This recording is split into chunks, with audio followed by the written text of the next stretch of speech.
Разсъждавах си за партньорските взаимоотношения между нашата фирма на стола и всички други наши партньори, които сме изградили през годините, било то книжарници, било то онлайн магазини или други търговци в България или в чужбина. И това, което стигнах до извода, е, че всъщност ние имаме различни взаимоотношения с всеки един от тях. Това, което стигнах до разбирането, е, че всяка една организация има хора, реални хора, които стоят зад нея. Всяка една организация си има собствен процес на работа и съответно, ако ние не сме гъвкави, не сме отворени в това да разберем от срещната страна какво те искат, как го правят и защо го правят, а държим да се случват само нещата по нашите правила,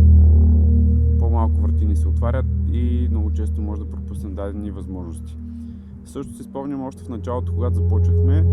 една голяма верига книжарници взимаше нашите игри, предлагаше ги, обаче не ни плащаше с няколко месеца и на всичко отгоре накрая почнаха да искат още по-голям процент. И при свършването на първия тираж от "Навътре да му е зле", аз им казах, че нямаме повече игри. Те дори почнаха да ме заплашват, че ще ми махнат игрите вече от книжарницата, ако не им дам още бройки. И тогава на мен ми беше кипнало и си бях казал, вътрешно искам да ги разкарам тия хора, да им кажа да си гледат работа и повече няма да се занимавам с тях.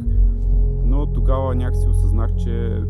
дори някой път нашето его да е наранено или някой път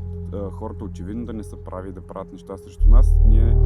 трябва да мислим дългосрочно, трябва да сме гъвкави и да не се подаваме на емоциите си, а по-скоро да сме трезви и да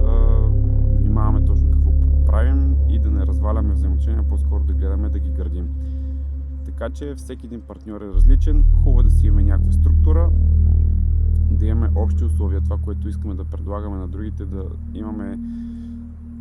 представа какво се случва, но винаги да сме с отворено съзнание, че нещата при всеки са индивидуални.